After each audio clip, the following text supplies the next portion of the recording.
Bismillahirrahmanirrahim. Alhamdulillahi rabbil alamin. Wa bihi nasta'inu ala umurid dunya waddin. Wassalatu wassalamu ala asyrafil mursalin Sayyidina wa maulana wa syafi'ina wa uswatina wa habibina wa qurrati a'yunina Muhammadin sallallahu alaihi wasallam wa ala alihi wa sahbihi ila yaumil qiyamah. Subhanaka la ilma lana illa ma 'allamtana innaka antal alimul hakim. Rabbana atina min ladunka rahmah wa hayyi' lana min amrina rasyada. Yang terhormat Bapak Rektor dengan seluruh Bapak dosen, para pimpinan UI yang saya muliakan, penyelenggara, saudara-saudara mahasiswa, anak-anakku sekalian yang saya hormati. Saya sungguh merasa gembira kalau UI menggunakan langkah yang disebut UI bersolawat. Bahasa ini sangat bagus dan saya sangat menghormati. Oleh karenanya maka saya dengan senang hati datang ke sini, bukan hanya untuk memberi penjelasan, tapi lebih daripada itu saya berdoa kepada Allah, semoga yang hadir di sini umumnya seluruh keluarga besar Universitas Indonesia mendapat berkah dari sholawat kepada Nabi besar Muhammad sallallahu alaihi wasallam.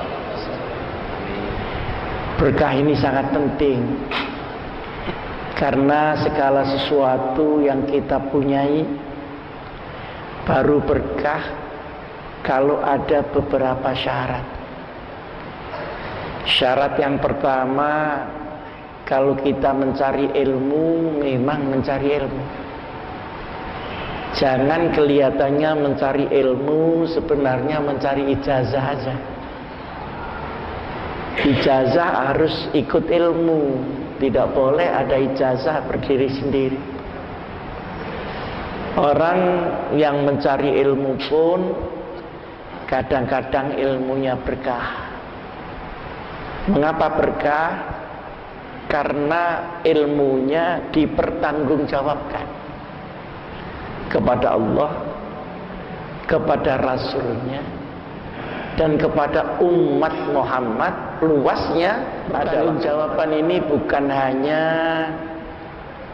ilmu-ilmu normatif seperti ilmu hukum, dia harus sampai kepada keadilan sebagai berkah dari ilmu hukum itu. Tapi kalau ilmu hukum cuma sampai kepada teks hukum, menggunakannya juga digunakan untuk makelar hukum, akhirnya banyak sarjana hukum yang pada masuk hukuman sekarang. Berarti ilmu itu kehilangan berkah. Bukan hanya ilmu normatif, ilmu yang bersifat instrumentalis, ilmu-ilmu alat seperti ilmu alam, ilmu arsitek, ilmu pertambangan, tetap memerlukan pertanggungjawaban. Nah, pertanggungjawaban ini tidak jadi satu dengan ilmu. Dia adalah bagian dari hidayah Allah Subhanahu wa ta'ala. Dan itu kita bisa minta melalui sholawat kepada junjungan kita Nabi besar Muhammad sallallahu alaihi wasallam. Kita ingin supaya anak-anak dari UI besok menjadi pemimpin-pemimpin umat, pemimpin masyarakat dan pemimpin negara yang mempertanggungjawabkan ilmu dan kepemimpinannya kepada Allah, kepada Rasulnya, dan kepada umat. Jenis yang kedua adalah ilmu yang mubazir. Ilmunya banyak tapi berhenti banyak aja. Dia tidak disalurkan, tidak dipakai untuk berjuang, ya pinter-pinternya sendiri aja. Ilmu begini mubazir dan suka lupa, suka hilang. Kalau semakin tua semakin pikun ini. Kacamata dipakai dicari. Jangan lagi begitu. Ilmu yang menggenang ini, kalau hatinya dia goncang, ilmunya juga hilang. Sedang marah misalnya, sedang sedih, atau sedang dimarahi istrinya, itu juga bisa hilang. Nah, yang ketiga adalah ilmu yang digunakan tidak semestinya. Kita lihat antara sarjana ekonomi jumlahnya dengan kenaikan kemakmuran rakyat kan tidak imbang. Jumlah ahli-ahli kebudayaan dengan merosotnya akhlak kan tidak imbang. Kenapa? Karena digunakan tidak bersama-sama dengan hidayah Allah Subhanahu wa ta'ala. Dan di dalam hadis disebutkan man izdada ilman wa lam yazdad huda lam yazdad minallahi illa buhada. Barang siapa ilmunya semakin bertambah tapi hidayah Allah tidak bertambah menyertai ilmunya ini, maka ilmu akan diperintah oleh nafsunya, tidak lagi oleh hidayah itu, maka dia akan semakin menjauh dari kebenaran Allah Subhanahu wa ta'ala. Nah, ini harapan kita untuk intelektual masa depan. Lalu posisi sholawat di mana di dalam pengembangan keilmuan itu? Yang perlu saudara-saudara dan anak-anak ketahui bahwa bersolawat termasuk membaca sholawat itu perintah Quran dan perintah hadis, dan perintah itu langsung. Artinya orang membaca sholawat itu perintah Allah dan perintah Rasulullah Sallallahu Alaihi Wasallam. Yang perintah Quran, innallaha wa malaikatahu yusalluna 'alan nabi. Terusnya, ya ayyuhalladzina amanu sallu 'alaihi wa sallimu taslima. Allah dengan seluruh malaikat memberikan hormat dan salam kepada Rasulullah. Yusalluna itu artinya hormat dan salam. Lalu karena demikian, ya ayyuhalladzina amanu, wahai orang-orang yang beriman, bersolawatlah. Lah ini kan ada perintah.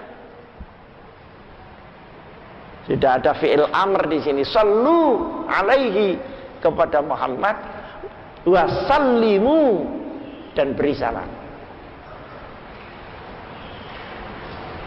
Taslima. Kalau di dalam bahasa Arab, sallimu itu memberi salam. Kalau sallimu taslima itu artinya berilah salam sepenuhnya. Jadi kalau ada dua kata yang diulang begitu, sallimu taslima atau sallu sholatan, itu kan diikuti begini, artinya kesempurnaan daripada salam itu. Nah, ini kan sudah perintah. Yang hadis menunjukkan martabat daripada sholawat itu. Man shalla alayya sholatan sallallahu alaihi asyra. Barang siapa yang memberikan sholawat dan salam kepada saya sekali, maka Allah akan mengirim keselamatan 10 kali lipat. Ada seorang ulama yang memberikan ilustrasi. Ini bukan hadis ya, ilustrasi. Rasulullah adalah hamba Allah yang dijaga dari kesalahan. Sebetulnya tidak memerlukan apa-apa dari kita. Kita yang memerlukan dari Rasulullah. Ibarat bejana, Rasulullah sudah penuh air. Tidak memerlukan air dari kita. Tapi karena justru dia penuh, maka ketika kita memberi air, air itu akan kembali tumpah kepada kita. Ini ilustrasi saja. Ini bukan hadis Rasulullah Sallallahu Alaihi Wasallam. Nah, oleh karenanya sebenarnya kita ini wajib membaca salawat. Minimal aja 1 hari 9 kali. Kalau tidak, kita berdosa. Kok bisa begitu? Iya.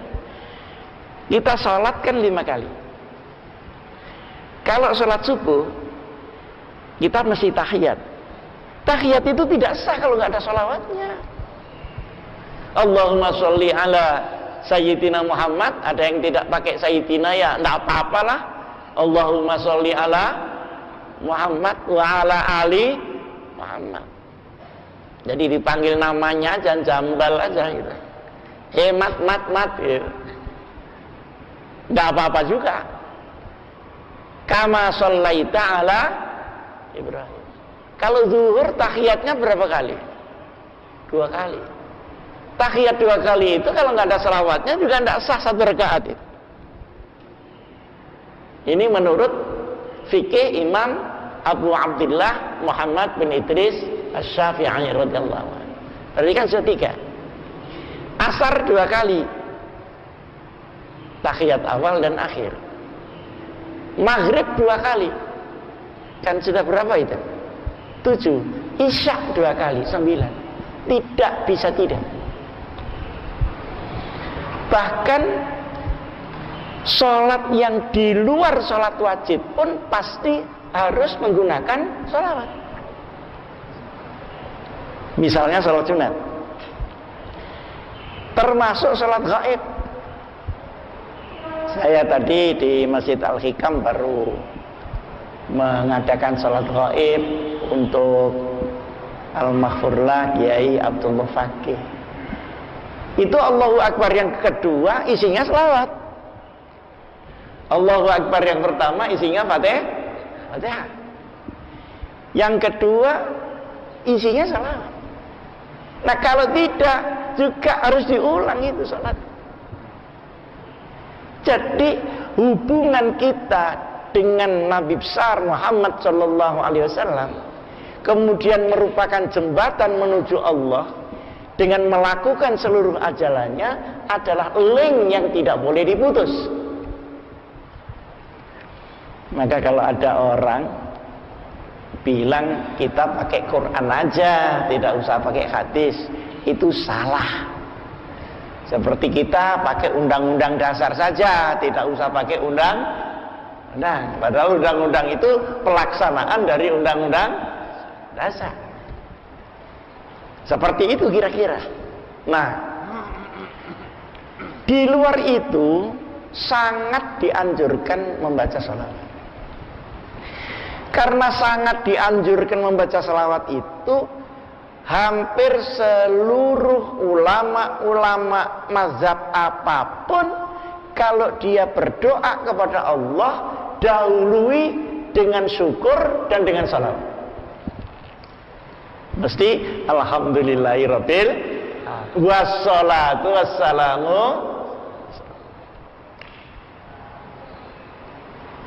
Kalau pidato kadang iya kadang enggak.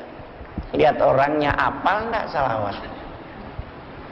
Biasanya kalau apal pakai, kalau enggak ya Assalamualaikum warahmatullahi wabarakatuh. Udah. Tapi yang kalau ingin runtut supaya apa yang dikatakan itu bertanggung jawab, sebaiknya menggunakan salawat. Doa itu pakai salawat. Nah, saking pentingnya salawat itu, maka banyak salawat-salawat yang digandengkan dengan beberapa jenis doa. Misalnya sekarang doa untuk menyembuhkan hati yang gelisah. Sekarang kan musimnya orang stres kan. Sekarang ini terjadi stres sosial, orang itu sumpek itu semua. Nah, ada doa yang tujuannya supaya hati kita ini reda, turun. Namanya penyembuhan hati. Penyembuhan hati itu kalau di bahasa Arab kan namanya tibbul qulub. Penyembuhan hati. Nah, kemudian digandeng di depan itu dengan sholawat sebelum tibbul qulub ini, maka sholawatnya lalu disebut sholawat tibbul qulub. Nah, ini kreasi kalau ini. Ada satu peristiwa besar seperti di Badar, untuk mengambil kembali semangat Badar itu. Nah, digandeng dengan salawat. Akhirnya dinamakan salawat Badar. Nah, kalau sudah salawat Badar, ada salawat munjiat. Munjiat itu lolos dari himpitan. Di dalam hidup kita itu sering kita dihimpit suatu masalah yang di luar kemampuan kita untuk keluar, kecuali kalau dikeluarkan oleh Allah Subhanahu wa taala. Banyak itu, Pak. Jadi kepandaian kita itu sebenarnya bagian dari kehidupan kita.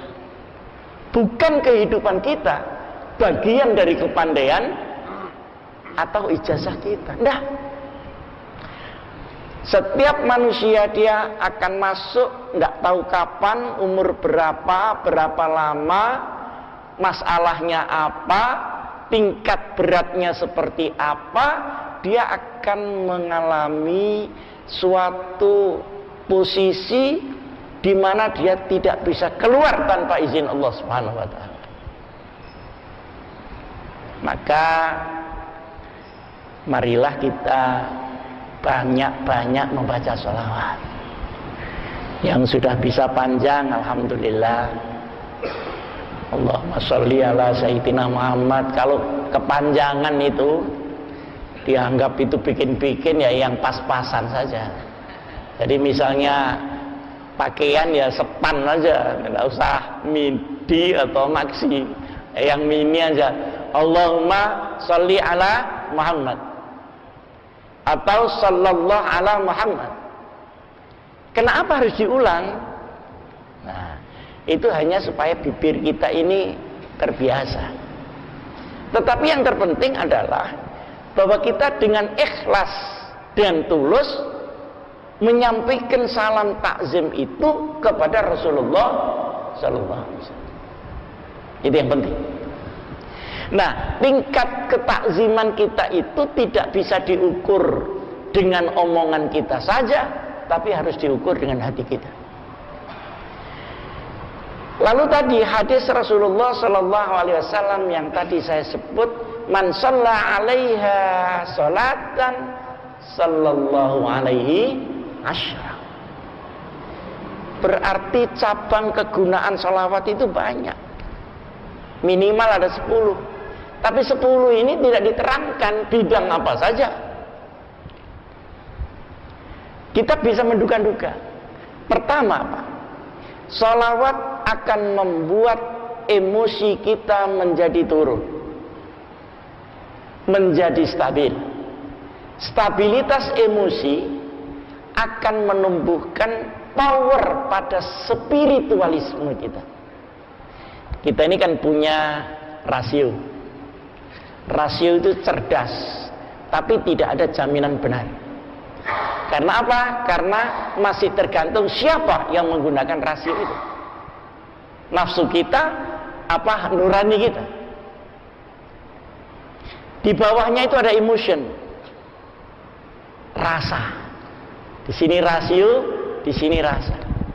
Nah, rasa ini yang sangkut pautnya dengan nurani yang disebut spirit atau spiritual, dengan membaca salawat berkali-kali secara ikhlas, maka akan ada stabilitas daripada emosi kita. Nah, stabilitas inilah yang kemudian menjadi mengendap di dalam power spiritualisme kita.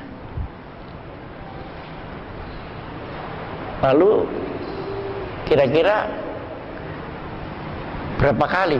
Ya pokoknya secapeknya aja. Nggak usah dihitung kali-kali kok, seperti pakai kalkulator aja. Semakin banyak semakin baik, sesuai dengan kebutuhan dan sesuai dengan tantangan. Pada tantangan yang berat kita baca yang banyak, pada tantangan yang biasa kita baca secara rutin. Yang kedua, ini yang saya kemukakan, ini teori Imam Ghazali. Yang kedua, salawat ini kalau sudah masuk pada emosi dan masuk kepada spiritual karena keikhlasan kita, maka akan membimbing pikiran kita dari banyak menuju lurus. Orang yang pinter, isi pikirannya ini banyak, tetapi banyak ini belum tentu lurus. Bisa saja banyak itu bela-bela penggunaannya, maka sholawat akan meluruskan. Apa semestinya ilmu harus dipakai, apa semestinya rahmat harus dipakai, karena setiap rahmat menuntut tanggung jawab. Ketika kita bertanggung jawab terhadap rahmat, namanya syukur. Kita akan ditambah oleh Allah, minta atau tidak. La in syakartum la azidan. Tapi belum tentu orang yang namanya syukur itu mesti syukur, belum tentu. Saya punya teman Abdul Syukur, pekerjaannya mengeluh aja setiap hari. Ada juga orang ahli tasawuf, tapi pekerjaannya minta-minta.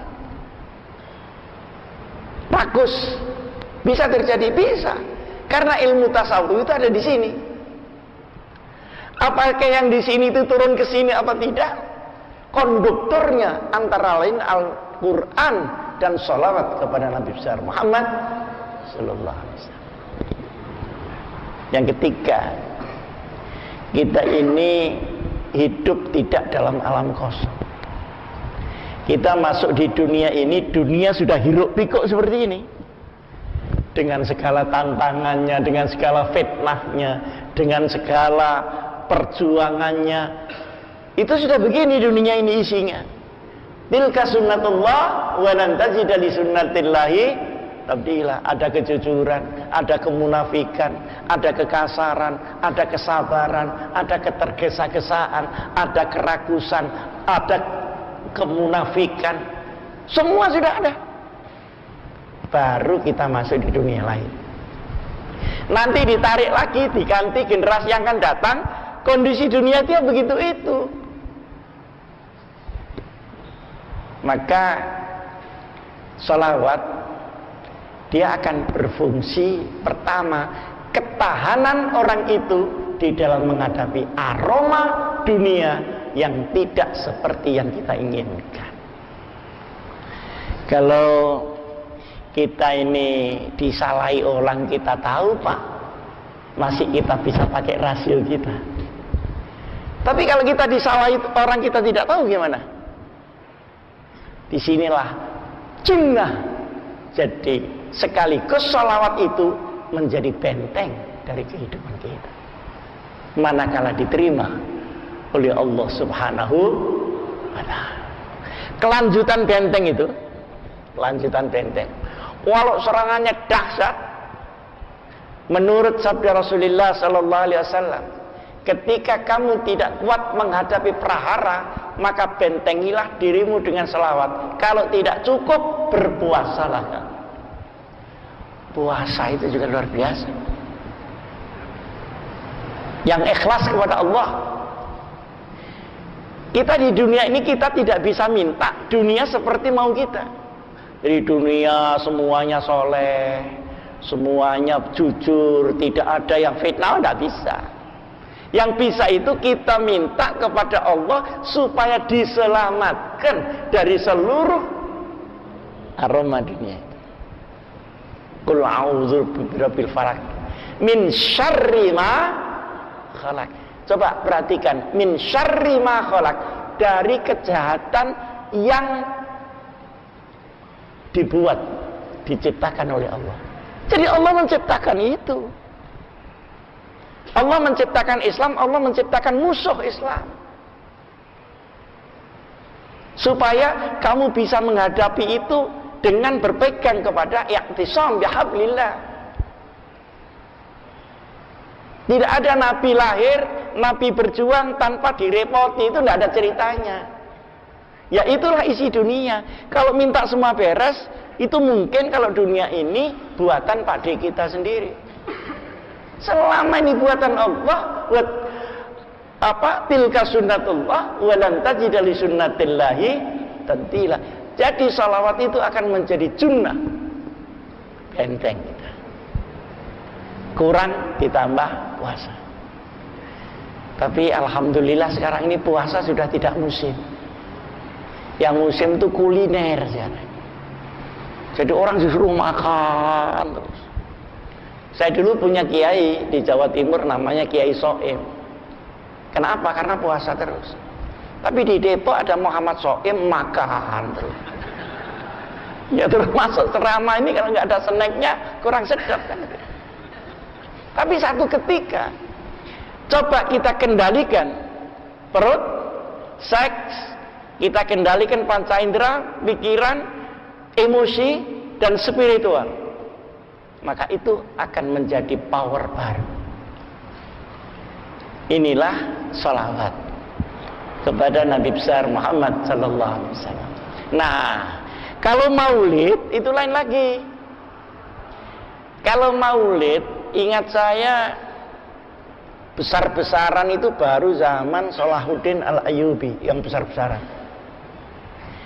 Jadi sebetulnya maulid Nabi itu teori dakwah. Karena yang dihadapi banyak umat Islam gini begini, maka kita adakan maulid Rasulullah dengan diisi salawat, diisi mau'izah untuk menghadapi semuanya itu. Nah, kalau ini bikinan kita yang maulid. Oleh karenanya maulid tidak usah tepat waktu, harus tanggal 12 itu. Lihat kesempatan mubaliknya. Jadi kalau mubaliknya kesempatannya tanggal 15 ya nggak apa-apa tanggal 15. Nah apa wong itu bukan syariat langsung. Yang syariat langsung adalah salawat kepada Nabi besar Muhammad sallallahu alaihi wasallam. Nah menurut saya karena ini baik, kenapa tidak dipakai?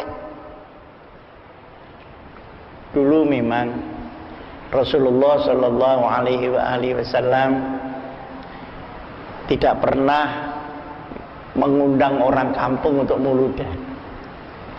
Tetapi Rasulullah selalu mengingat hari kelahirannya. Satu ketika pada hari Senin, sahabat Rasul tanya kepada Rasulullah, Rasul, kenapa saya lihat Rasulullah sering berpuasa hari Senin, sekalipun tidak selalu? Karena kalau selalu menjadi wajib, kalau sering menjadi katanya, kata beliau, yaumal isnain yauma wulidtu. Hari Senin ini hari kelahiranku. Oleh karenanya saya kasih tanda dengan puasa. Nah, ini bedanya Nabi Muhammad dengan Muhammad belakangan ini. Kalau Muhammad belakangan ini hari ulang tahun pakai pesta apa pakai puasa? Alhamdulillah. Para hadirin hadirat yang saya muliakan, dengan demikian kalau dengan puasa semakin tua dia akan semakin mendekat kepada Allah, bukan semakin kolesterol gitu Mas. Nah, perkara maulid dan sebagainya sebenarnya itu adalah kreativitas perjuangan. Nah, banyak yang tidak suka, dikiranya itu melanggar agama. Enggak. Ma warada fi syar'i mutlaqan wala dhabita lahu wala fil lughah yurja'u ilal 'urf. Sesuatu yang didiamkan oleh Quran dan hadis oleh Allah bukan berarti Allah lupa. Itu adalah kebebasan kamu untuk melakukan kreativitas. Baru dia disebut salah kalau dia menabrak pilar pokok daripada syariat Nabi besar Muhammad sallallahu alaihi wasallam atau membuat amandemen terhadap masalah-masalah pokok. Karena siang kita ke susu, kita amandemen sekarang. Rakaatnya 3 aja cepet-cepetan. Nggak bisa itu. Atau kita membuat karangan-karangan sendiri yang bertentangan. Kalau karangan sendiri bersifat metodologis untuk pengembangan agama, itu justru diperintahkan. Dan masing-masing kita diakui oleh Islam bahwa kita mempunyai perbedaan-perbedaan, tapi perbedaan itu harus dita'arufkan. Syu'uban wa qabaila lita'arufu, saling kenal. Coba perhatikan baik-baik. Kalau orang disuruh saling kenal antara satu dengan yang lain, berarti antara satu dengan yang lain itu beda apa sama? Mesti beda. Kalau sama ada apa mesti ta'aruf? Ya sudah sama gitu aja. Nah, berarti masing-masing ada kultur, ada subkultur, ada civilization yang berbeda. Coba ini tukar menukar. Tetapi posisi daripada kreativitas itu ada sendiri. Jadi sebenarnya seperti demokrasi itu built-in di dalam Islam sendiri. Cuma porsinya seberapa. Kita tidak bisa berdemokrasi untuk menghapuskan sholat. Kita tidak bisa berdemokrasi untuk menentang Allah Subhanahu wa ta'ala. Tapi apa yang didiamkan atur sendiri. Nah, jadi sebenarnya posisi daripada adat dan posisi daripada syariat itu sudah ditentukan di dalam ajaran-ajaran Nabi besar Muhammad sallallahu alaihi wasallam. Oleh karenanya kita ini tidak usah sembrono kepada agama, tapi juga nggak usah gawat banget gitu. Kalau gawat banget selisih sedikit nanti diharamkan, dikafirkan. Ulama-ulama kita dulu kerjaannya mengislamkan orang kafir. Loh kok sekarang kerjaannya mengkafir-kafirkan orang yang sudah Islam? Kan tambah entek. Entek itu apa bahasa Indonesianya? Tambah apa? Tambah habis. Iya kan? Seandainya dia kafir betulan, seandainya loh ya, masa dikafir-kafirkan begitu? Mesti harus diangkat pelan-pelan supaya masuk Islam. Dan itu step-step, Pak. Nah, disinilah ulama kita yang mampu mengubah dalam tanda petik biiznillah ya. Mengubahnya itu karena orang tidak bisa mengubah iman seseorang. Bisa mengubah orang Hindu sama Buddha jadi Islam, dan itu tanpa perang loh. Tidak ada perang agama di Indonesia, yang ada perang kemerdekaan, ada perang antar kerajaan, ada politis sifatnya. Tapi perang teologis itu tidak terjadi di Indonesia. Jadi kalau mau orang dia Islamkan itu, kalau dia belum Islam, disuruh ditanya oleh para ulama. Yang ditanya bukan agamanya, yang ditanya kebutuhannya. Di desa di sini ada apa? Oh banjir, Kanjeng Sunan. Didoai mudah-mudahan tidak banjir. Rabbana hawalaina. Akhirnya hilang banjir itu. Tapi ini ulama dulu, Pak. Yang sekarang ini berdoa tidak banjir, tambah beledek. Mana? Apa? Ada penyakit.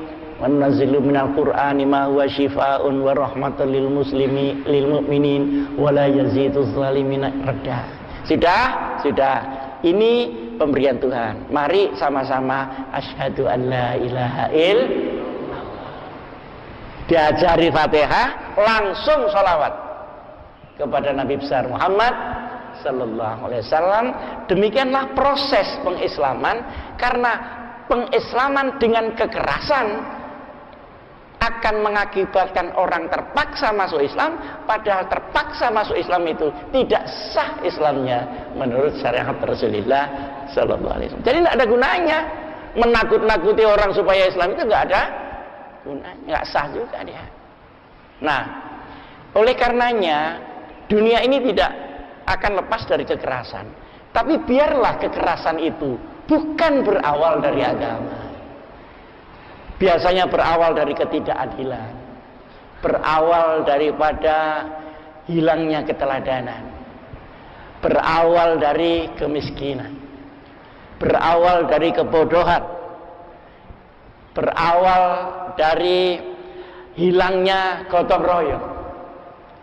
Tapi janganlah kemudian diawali dengan agama, karena ketika diawali dengan agama, dia akan membahayakan orang itu dan membahayakan kejernihan syariat Nabi besar Muhammad sallallahu alaihi wasallam.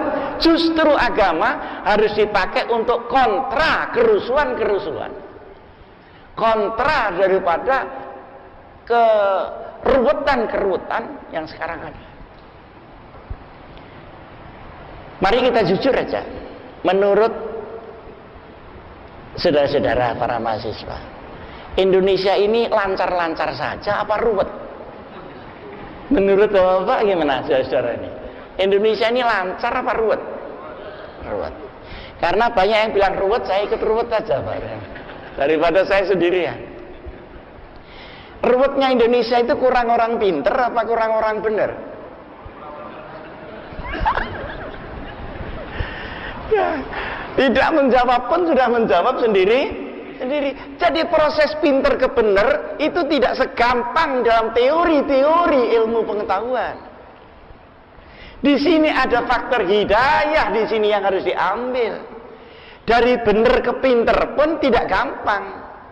Banyak orang desa-desa yang solihin tetapi gampang diombang-ambingkan karena dia tidak pinter.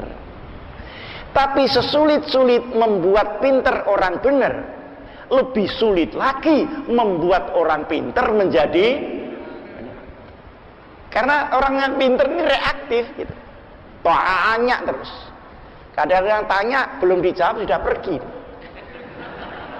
Karena dia hanya ingin menunjukkan kalau kritis, gitu toh. Sekarang kan anak-anak muda banyak bergaya. Penampilan meyakinkan tapi belum tentu rokoknya tidak eceran. Nah, begini-begini ini perlu kita sadari. Kita proporsionalkan posisi agama, proporsionalkan posisi salawat, proporsionalkan posisi pemikiran, tempatnya masing-masing di mana, dan keseluruhan itu kita gabungkan menuju ridha Allah Subhanahu wa ta'ala. Mudah-mudahan UI yang bersalawat menjadi UI yang berbarakah. Negara ini menunggu kaum cerdik cendekiawan yang bertanggung jawab terhadap ilmunya. Kita menunggu di Indonesia itu al-qawiyul amin. Kalau bahasa Qur'annya, orang yang kuat dan terpercaya. Kadang-kadang kuat tidak terpercaya, kadang-kadang terpercaya tapi tidak kuat. Insya Allah yang paling banyak tidak kuat dan tidak terpercaya. Sekian kurang lebihnya saya mohon maaf. Aqulu qouli hadza wa astaghfirullah li wa lakum. Wassalamualaikum warahmatullahi wabarakatuh.